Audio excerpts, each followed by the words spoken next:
Começamos agora mais um episódio de Vozes Urbanas e hoje o CAL do Rio de Janeiro tem o prazer, a honra de receber aqui dois colegas que vamos debater um assunto muito importante para o Rio de Janeiro e para o Brasil, que é a questão relacionada aos eventos climáticos, né? As mudanças climáticas e como alguns atores hoje já chamam de mutações climáticas.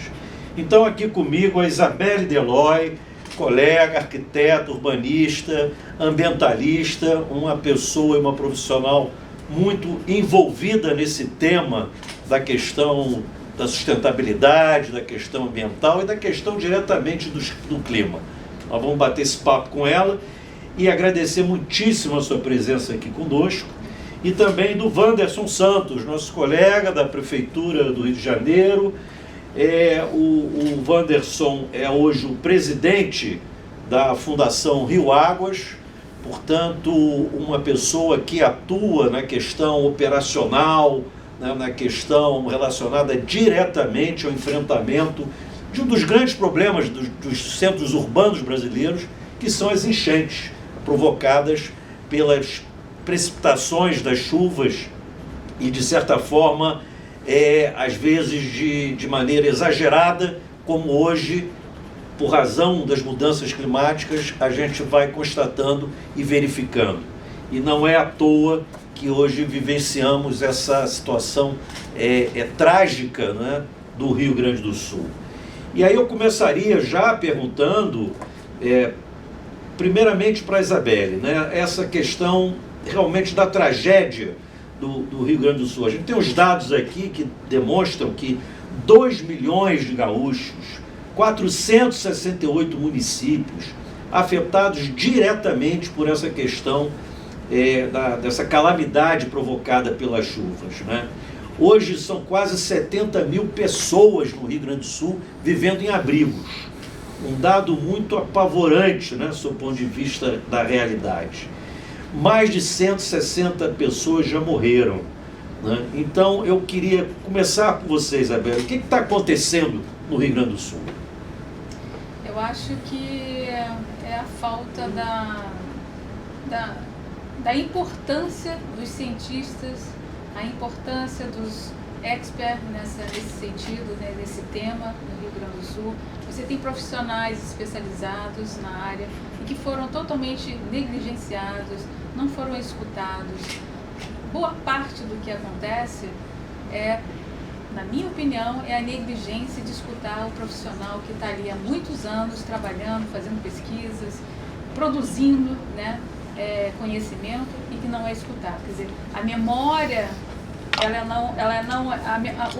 a gente fala às vezes que o brasileiro não tem memória, e isso é verdade, porque a gente não contabiliza o que foi feito no passado, o que aconteceu no passado. Tivemos a mesma tragédia 80 anos atrás. Então, isso, o que é? São informações importantíssimas, isso é um alerta. Então, na época, já se alertava que o Rio Grande do Sul, Porto Alegre e os arredores não poderiam crescer como cresceram nos últimos 80 anos. Ô Wanderson, você acha que isso passa também um pouco por uma postura dos governantes, dos gestores públicos, no geral, numa postura assim negacionista de reconhecimento de que essas mudanças climáticas, de fato, elas estão acontecendo e causando essas consequências? Bem, Sidney, na verdade existia, né, um pensamento, né, que sempre quando a gente reconhece algum tipo de vulnerabilidade, uma área que está sujeita a algum mais vulnerável a algum evento, né, seja um deslizamento, seja uma área de inundação, isso expõe aí as fragilidades, né, seja do município, do estado. E em função disso, né, ao longo do tempo, a gente tem uma cultura muito ruim sobre gestão de risco, né, e essa cultura que existe, que a gente observa em todo mundo, né, fortemente no Japão, né, onde as crianças desde cedo são treinadas, né, no gerenciamento de risco, né, um país que sofre todos os tipos de dificuldades, né, maremoto, terremoto, enfim, forte a questão das chuvas também, e na verdade é uma cultura que a gente não vê no nosso país, né? Então isso é algo que a gente precisa incentivar, essa cultura de gestão de risco, porque a gente observa esse evento extremo realmente no Rio Grande do Sul. Talvez se a gente tivesse ali um trabalho de gestão de risco, de um plano de contingência, obviamente, né, uma área muito grande afetada, mas a gente poderia ter minimizado esses impactos, né, e principalmente salvar vidas, que é o nosso grande desafio, né, o nosso grande objetivo quando a gente fala desses eventos extremos que a gente realmente vai começar a enfrentar aí com mais frequência. Agora, o Wanderson, você preside um órgão muito importante do município do Rio de Janeiro, não é? Que é a Fundação Rio Águas, que ela foi criada exatamente por volta de 1996, como consequência e resposta do poder público à época de uma grande enchente que aconteceu no Rio de Janeiro. Não é? Qual o papel da Fundação Rio Águas nesse processo, desde a sua inauguração? Como você bem colocou, né, a Fundação Rio Águas ela nasce após aqueles eventos extremos, em 96, na região de Jacarepaguá. As lembranças são terríveis, né, daquele evento, muitos danos, perdas humanas e materiais, realmente foi uma chuva muito intensa. E naqueles momentos, os governantes, né, as lideranças entenderam a necessidade de ter um órgão destinado à questão dos riscos hidrológicos, né, a combater, né, estudar profundamente todos esses fenômenos, e aí nasce a Fundação Rio Águas em 98, através de uma lei municipal. Mas é importante lembrar que a gente já tinha um pouco de um histórico de vanguarda, porque a Fundação GeoRio existia, né? Então a Fundação GeoRio, com 58 anos, eu acho que hoje ela foi assim, foi um movimento muito de vanguarda em relação à questão dos riscos geológicos e geotécnicos na cidade. E nesse momento a Fundação Rio Águas, em 98, né, surge para, acho que atender também um pouco dessa lacuna. Então, assim, eu entendo que a gente tem aí dois órgãos, né, poucos municípios, né, possuem uma estrutura dedicada a esses temas tão importantes.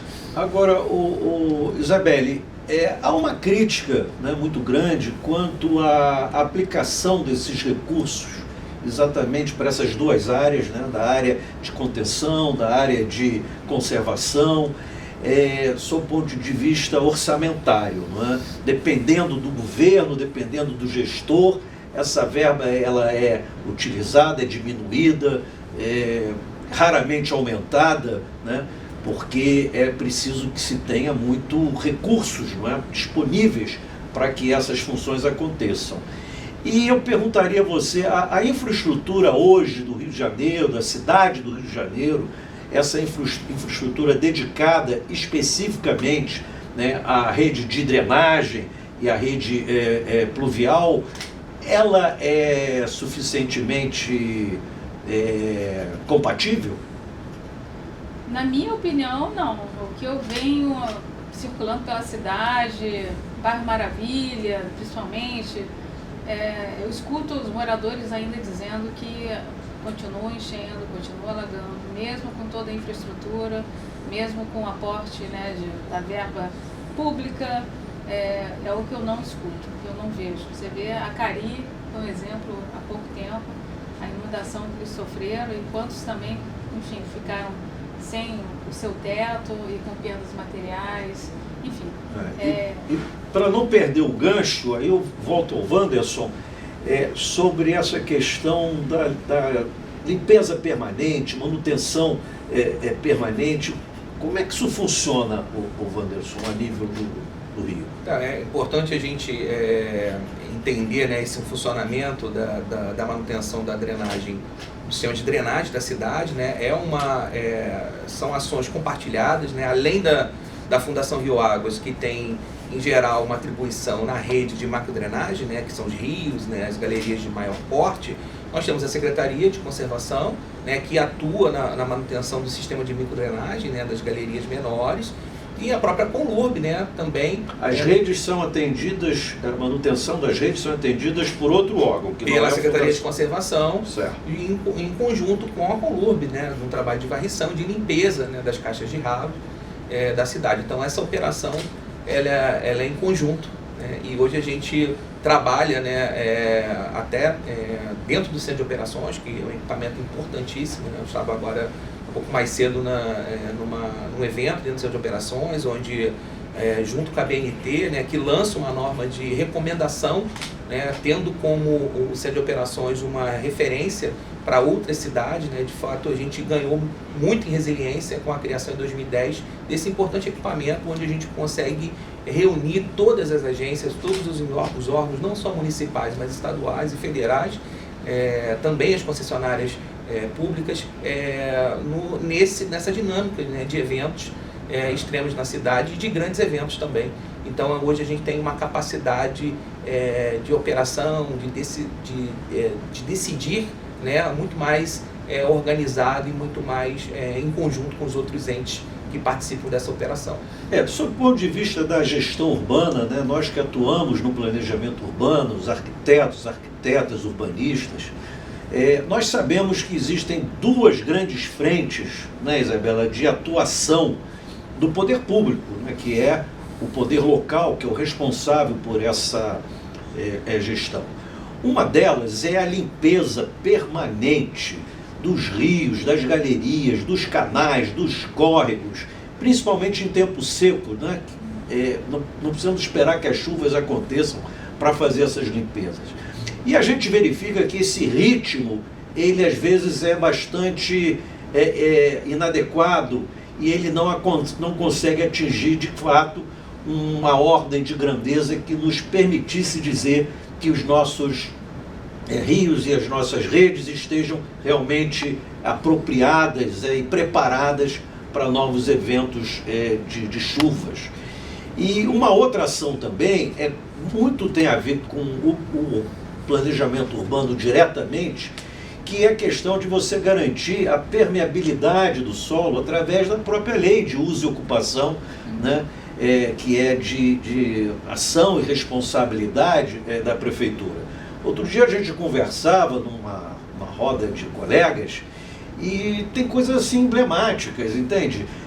Você tem o Campo de Santana, no centro da cidade do Rio de Janeiro. O Campo de Santana, além de ser um exemplar, né, de reconhecimento e riqueza patrimonial, né, o Glaziu fez o projeto paisagístico do Campo de Santana, portanto é um bem tombado, histórico, importante. As suas alamedas são de asfalto. Não sei em que década isso aconteceu, mas teve um momento, alguém da prefeitura, que tirou o saibro e colocou o asfalto. Eu até acho que o saibro não é muito apropriado e adequado, mas convenhamos, o asfalto nem um pouco, né? Nós temos outras possibilidades. Queria até fazer um apelo aqui para o prefeito, Eduardo Paes, que revisse isso, não é? Porque isso tem um sentido simbólico, ambiental, sustentável, do principal parque da cidade, do centro histórico do Rio de Janeiro, ter asfalto nas suas alamedas.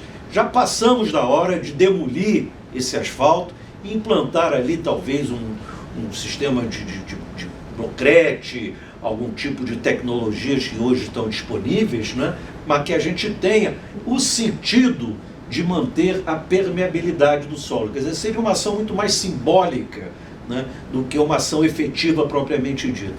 E eu digo isso porque o que acontece, e aí vamos entrar no outro assunto, que hoje eu tenho verificado que passou a ser a palavra de moda e como se fosse uma solução mágica dos problemas dos centros urbanos brasileiros, que é a cidade esponja.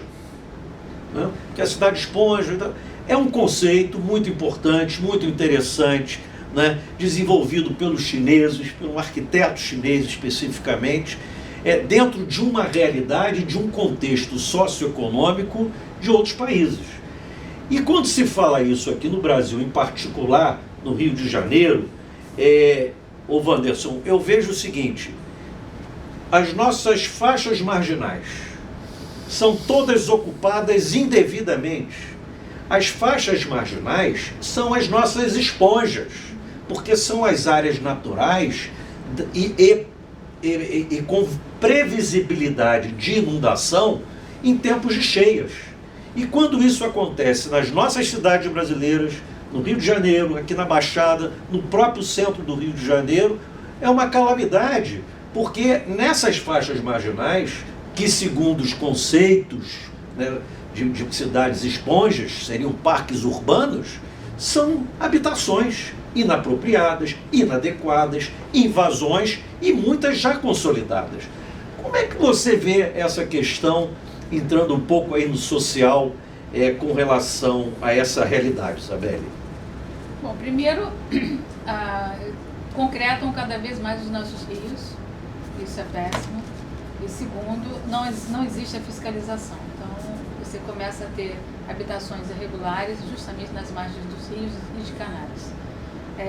Então, falta fiscalização, falta uma orientação, faltam políticas públicas em relação à habitação também, porque essas pessoas não estão lá porque querem, né? Escolheram permanecer em frente de um rio que enche, o que transborda. Então, não é a opção deles, mas é o que resta. Então, faltam políticas públicas em relação a isso. Você, inclusive, estava falando sobre o asfaltamento, né, da questão do Campo de Santana. Eu vi recentemente a prefeitura concretando o entorno da Lagoa, a Bartolomeu Mitre, que eram lugares onde você tinha saibro, inclusive. Ali na parte da Francisco Bicalho também, toda ela foi concretada, porque ali não é nem calçada.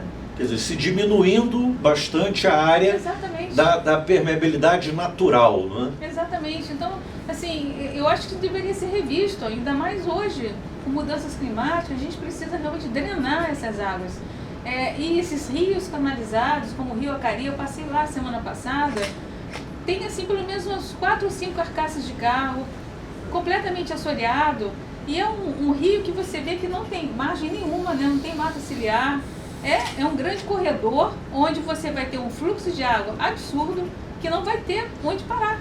Agora, me parece uma solução muito adequada para o Rio de Janeiro, eu quero ouvir o Wanderson, que tem dado muito certo, é a chamada solução dos piscinões, né, que são grandes reservatórios subterrâneos que retêm as águas antes de conduzi-las novamente para os rios e canais.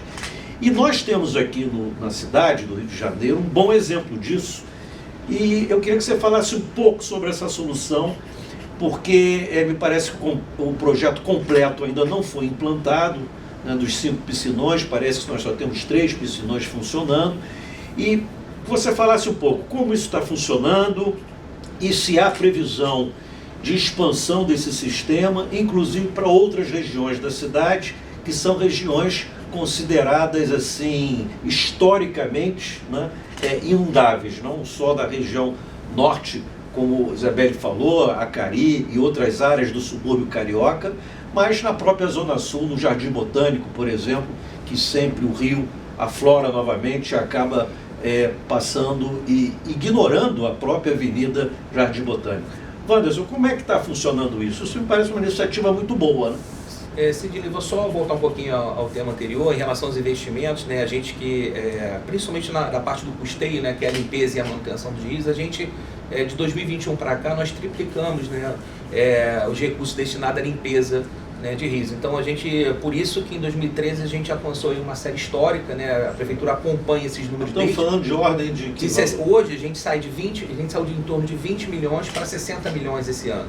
Né, aplicados na limpeza, a gente vê aí importante, né, a gente fez uma manutenção recente na Fazenda Botafogo, no Rio Acari, no canal de Sernambetiba, quem passa ali no próximo rio, o Seu de Carvalho ali, entre o final do Recreio, né, então era um curso d'água que estava completamente tomado, a gente fez uma manutenção importante para aquela região do Recreio de Vargem, então a gente vem investindo bastante nessa questão da manutenção também, tá? Isso é uma preocupação de fato da gestão. Você comentou um pouco aí sobre as cidades esponjas, eu também tenho algumas, né, obviamente a gente precisa avaliar cada solução, e a gente sabe que o sistema da China é um pouco mais, né, mais rígido, né, então eles retiram as pessoas de um local e tal com muita facilidade, né, então a gente sabe que alguns direitos lá não são respeitados, então isso torna a gente ver que eles estão aí, os grandes especialistas em renaturalização. Você pega, eu estive recentemente com 2 cidades, né, num evento em Roterdã, e numa área totalmente ocupada, eles tiram aquelas pessoas de lá, colocam, né, a gente tem um diálogo maior em relação, porque por mais de que aquela pessoa esteja ali numa situação inadequada, ela tem uma história de vida, né? Então a gente precisa olhar isso com bastante cuidado, né? Como a nossa colega falou, ninguém está ali porque quer, né? Realmente é uma necessidade, é uma dificuldade das grandes metrópoles, né? Que tem um custo habitacional diferente, né? A gente tem um custo imobiliário um pouco maior, né? Isso nos prejudica um pouco, né? Passamos os últimos anos sem investimento em habitação popular, né? Isso é uma coisa que a gente precisa realmente focar.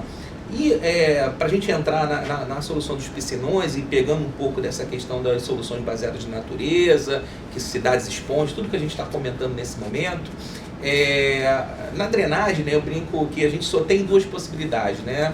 Ou a gente conduz para frente, né, com uma segurança sem afetar, né, do ponto de vista de controle, né, ou a gente conduz para frente sem afetar, né, aquela pessoa que está mais abaixo do rio, aquela população, ou a gente reserva isso. Seja reserva no solo, né, pelas técnicas de filtração, enfim, que a gente, né, vem conversando bastante, ou um reservatório artificial, né, como os chamados piscinões, né, que a gente construiu ali com muito êxito, né, ali na Praça da Bandeira. Esses piscinões que junto com, né, são 3 piscinões que têm a capacidade de armazenar 118 milhões de litros de água, e que junto com o desvio do Rio Joana, né, onde a gente desconectou o Rio Joana do Rio Maracanã, onde eles se conectavam ali próximo à Cefet, né, Escola Técnica Federal, a gente jogou o Joana, né, direto na Baía de Guanabara. Então isso trouxe ali uma resiliência muito grande para aquela região da cidade. Então a gente tem ali com um case de sucesso, né? Então aquelas cenas históricas ali da Praça da Bandeira a gente não observa mais. E obviamente a gente estuda sempre, né, avaliando a questão da reservação e da condição, porque às vezes a gente tem um volume, uma vazão tão grande que a gente não consegue armazenar isso, né, totalmente. O projeto são 5 piscinões? O projeto inicial eram 5 piscinões, a gente fez uma reavaliação, recentemente, um contrato específico, toda uma parte de modelagem hidrodinâmica, hidrológica, onde a gente reavaliou algumas ações, né? Então, hoje a gente tem um túnel, né, implantado, que é o túnel de Joana, que previa uma derivação, né, uma parte da bacia, da água, da vazão do Rio Maracanã. Então a gente está priorizando fazer, né, essa derivação. Isso vai melhorar ainda ali uma área quando a gente ainda sofre um pouco ali no entorno do Maracanã, jogando para o Rio Joana e melhorando. Mas ainda não está concluído ali. Não, essa fase, né, de investimento, agora o que a gente está é complementando. E aí associando, porque uma coisa importante, né, a gente, esses piscinões, né, principalmente da Niterói e da Vanhagem, eles controlam a macrodrenagem, né, o sistema, né, o aumento de vazão dos rios, e o da Praça da Bandeira, né, que é onde a gente tem um sentimento maior, onde a população, né, ali tem um sentimento de muito êxito, porque ali foi feito reformulou o sistema de microdrenagem também, jogando para dentro do reservatório, um funcionamento um pouco diferente. E é isso que a gente quer fazer agora no entorno desses outros piscinões, porque ainda continuam tendo alagamentos. E as pessoas às vezes não conseguem entender, poxa, ainda está alagando aqui, mas primeiro a gente controla o rio e agora a gente reformula a microdrenagem. Tem um artigo do Wagner Siqueira, meu querido amigo, presidente do CRA, Conselho Regional de Administração, que ele diz aqui o seguinte: o túnel extravasor da Tijuca, projeto de macrodrenagem iniciado na década de 60, com o objetivo de direcionar as águas de chuva para o costão do Vidigal, na Avenida Niemeyer, encontra-se completamente estagnado há 40 anos. É isso mesmo? Então, a gente tem uma discussão, né, essa discussão sempre volta em relação ao túnel extravasor. O túnel extravasor, um projeto da década de 60, 70, que foi iniciado, né, a gente tem mais de 1 quilômetro de túnel escavado entre o costão de Niemeyer em direção à autoestrada, e obviamente com um conceito dessa época, né? Então ele pegava ali a bacia do Rio Maracanã e do Rio Joana na parte alta e furava o maciço por outro lado, pegava ali um pouco do Rio dos Macacos e Rio Rainha e jogava no costão do Niemeyer, da Niemeyer ali, né, do Vidigal. Então, assim, a gente, só parando um pouco para pensar hoje, a gente teria uma dificuldade muito grande, né? Olha a transposição de bacia, a gente está trazendo né, uma água de uma bacia, que é a bacia da Baía de Guanabara, jogando na zona sul da cidade. E principalmente a gente fez uma avaliação na época através do plano diretor da cidade, plano diretor de drenagem que existe, que a gente precisa obviamente dar uma atualizada. Quando trabalhamos nos projetos dos reservatórios nós fizemos uma avaliação. E a maioria das captações, né, onde a gente captava os rios, hoje estão ocupadas pelas comunidades da área da Grande Seria uma dificuldade. Então a gente teria que subir essas captações, o que perderia ainda mais a eficiência do projeto. Por isso que ele foi... E ele vai além, ele fala também sobre o rio Trapicheiros, que continua a transbordar a cada chuva mais forte e constante, devido à paralisação da obra do piscinão. É isso? Então, na verdade, esse conjunto de obras, né, os reservatórios, eu tenho um reservatório na Praça Vanhagem, e um reservatório na Praça Vanhagem, um reservatório na Praça Niterói. A Praça Niterói recebe água do Rio Juano e o reservatório da Praça Vanhagem recebe águas do Rio Maracanã. E existia um terceiro reservatório, o Del Beltrão, lá embaixo, que receberia águas do Trapicheiros. Só que a gente avaliou que a posição dele não era adequada, porque a gente tem inúmeras restrições, inclusive na Praça Sans Pena, né, e que causam os alagamentos. Então a gente precisaria fazer esse reservatório e ainda fazer uma canalização, né, um reforço desse sistema todo até chegar naquele ponto, para que aquela água chegasse e o reservatório funcionasse da forma que ele foi projetado. Então, nesse projeto, nessa reavaliação do estudo, a gente fez um desvio, né, a gente pegou um desvio do Trapicheiro mais em cima, próximo ali à Praça Sans Pena, e jogando em direção ao Rio Maracanã, e que depois em direção ao túnel de Joana, que a gente fez essa concepção, se mostrou mais eficiente do que a implantação desse reservatório naquele ponto.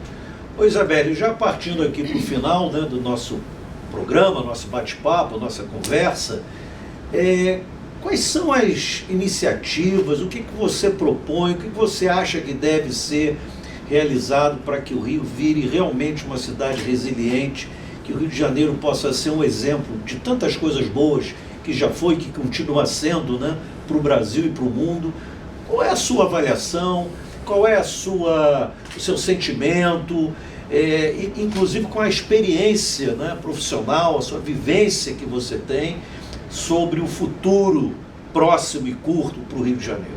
Bom, passamos por um plano diretor um pouco equivocado, né, com várias emendas, um problema sério, enfim, atendendo a especulação imobiliária. A gente sente a pressão da especulação imobiliária muito grande no Rio de Janeiro, e isso é um problema sério. A lei orgânica também sendo modificada no Rio, acho que tem que ser revisto isso, está para sair agora no artigo 235, fazendo com que as áreas verdes da cidade possam ter concessão, né, privada.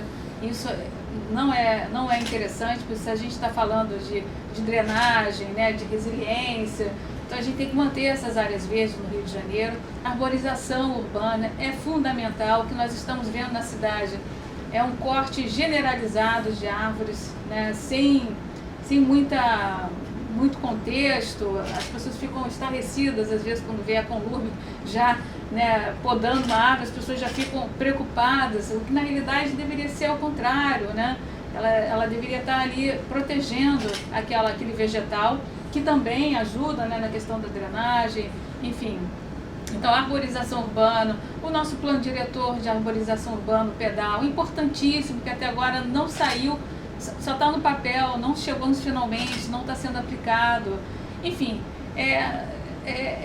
no meu contexto, o Rio de Janeiro ele precisa rever a questão da arborização, a questão dos rios, canalizar menos os rios, isso no meu entendimento, tornar os rios mais com a mata ciliar. O que eu vejo em boa parte dos rios de concreto, eu acho que não dialoga mais, poderia ser um caminho importante no passado, mas hoje a gente tem que repensar os nossos rios, tem que repensar nossas lagoas, que também é uma outra questão da poluição, e onde cai muita coisa ali, né, no Complexo Lagunar de Jacarepaguá. Então a gente precisa rever isso, entender e respeitar a natureza, porque tudo isso que está acontecendo é justamente a falta de respeito, a falta de conhecimento, de entendimento do que a natureza está nos falando, do que ela está querendo nos passar.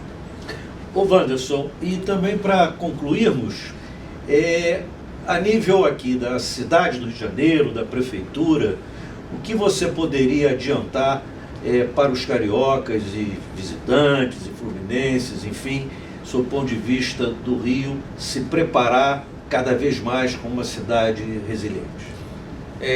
Como eu estava conversando no início, né, Sidney, a gente tem um equipamento importantíssimo aqui, que é o Centro de Operações, né, que é referência na América Latina em termos de gerenciamento de desastre e resiliência, né? Então, desde 2010 a Prefeitura conta com esse equipamento e, além do trabalho da Fundação GeoRio, no controle do risco geológico e geotécnico, da Fundação Rio Águas, né, a gente tem um histórico, né, de gerenciamento dessas áreas de risco, né, através dos programas de sirenes, né, operado pela Defesa Civil, né, que sempre foram referências para outros lugares também. Então, ao longo desse tempo, a gente conseguiu construir muitas políticas, né, importantes, né, para a gestão do risco na cidade. Como eu falei, uma cidade cheia de desafios, né, que a gente aí espremido entre o mar e os nossos maciços, né, com essa natureza exuberante, mas que obviamente expõe a gente a algum tipo de vulnerabilidade natural do território, né? Se a gente fosse pensar, nós fomos teimosos em ocupar esse território aqui ao longo desses anos e a gente precisa conviver, é muito importante, né? Não existe uma cidade sem risco, a gente vai precisar conversar muito sobre isso, né? E a Prefeitura vem, através da Fundação Rio Águas e de todos os outros órgãos, né, atentas a todas essas mudanças, né, principalmente as mudanças climáticas. Nós somos uma das poucas capitais que tem um plano de desenvolvimento sustentável e ação climática, com metas e indicadores claros. Isso é importante. Essas metas, esses indicadores refletem no planejamento estratégico, né, que é o planejamento da gestão de 4 anos. A gente tem lá uma seção exclusiva de resiliência e adaptação. Isso é muito importante, a gente falar muito mais de adaptação do que de mitigação, do que de obras, né? Historicamente a gente tem uma dificuldade, essas obras são de grande vulto, historicamente esse setor sempre foi financiado por recursos externos, sejam onerosos ou não onerosos. A gente precisa aí conviver com alguns riscos nas cidades até que a gente consiga implementar todas as ações para mitigar, né? Porque a gente nunca vai eliminar totalmente esses riscos, né? E assim, a gente tem feito trabalhos importantes nessa questão dessas novas técnicas de solução de baseadas na natureza. Temos aí um parque, né, a própria implantação dos parques, o Parque Realengo lá com uma drenagem totalmente sustentável, um reservatório natural dentro do Parque Oeste lá em Uaíba, que vai reter essas águas, né, e direcionando toda aquela drenagem do entorno para que a gente possa aí, evitar, né, um impacto maior dessa urbanização nas regiões mais baixas. Então a gente está atento, construindo aí muitos projetos interessantes, né? A gente tem o próprio Jardim Maravilha, que é uma das áreas mais críticas da cidade, né? Onde a gente construiu um projeto muito bacana, Sidney, com reservação, né? Com uma destinação de um parque fluvial de mais de 400 mil metros quadrados, né? Onde a gente vai poder observar, né? Implantar essas soluções baseadas na natureza em várias escalas, né? Isso é muito importante. E o que eu deixo aqui, a gente tem uma dificuldade ainda muito grande com essas soluções de botar, né, a água nesses espaços em função da nossa qualidade de água. A gente ainda tem um passivo colonial com a questão de esgotamento sanitário da cidade, né? Então, quando a gente vê todas essas cidades fora que conseguiram fazer, né, essas técnicas interessantes, elas já resolveram essa questão de esgotamento sanitário há muito tempo. Então, não há a menor possibilidade da gente ter uma drenagem sustentável, contemplativa, e que a gente associe, né, porque eu acho que o grande negócio, né, para a cidade, para todos, é a gente associar as áreas verdes ao sistema de drenagem, mas a gente precisa ter uma qualidade de água melhor. A gente não pode ter essa cobertura baixíssima de esgotamento sanitário na cidade. Então, acho que é o nosso desafio melhorar a qualidade das nossas águas e também fazer, né, que a gente associe, né, essas áreas verdes ao sistema de drenagem, que eu acho que é o nosso grande desafio. Na hora que a gente conseguir associar essas áreas verdes ao sistema de drenagem, vai ser mais difícil da gente eliminá-las, porque ela vai fazer parte de um sistema maior. Então, eu acho que esse é um grande desafio da nossa cidade. Bom, Wanderson, eu quero agradecer muitíssimo, em nome do CAL, do Conselho de Arquitetura e Urbanismo do Rio de Janeiro, a sua participação, né? Você largou lá por alguns momentos a Fundação Rio Águas com tantos desafios, para nos dar aqui essa oportunidade. Então, quero agradecer muitíssimo a sua generosidade, gentileza de estar aqui conosco. Quero agradecer muitíssimo a minha querida amiga, colega Isabelle, né, de tantas lutas, de tantas batalhas, pela sua participação. Obrigada. E, por fim, dizer o seguinte: o CAL é uma autarquia pública federal e, nessa situação, nesta condição, é obrigação nossa procurar, né, os entes federativos, né, no caso aqui a Prefeitura do Rio, para participar, para colaborar e para fazer as críticas também, né, críticas construtivas, que a gente quer a melhor solução para os problemas urbanos do Rio de Janeiro.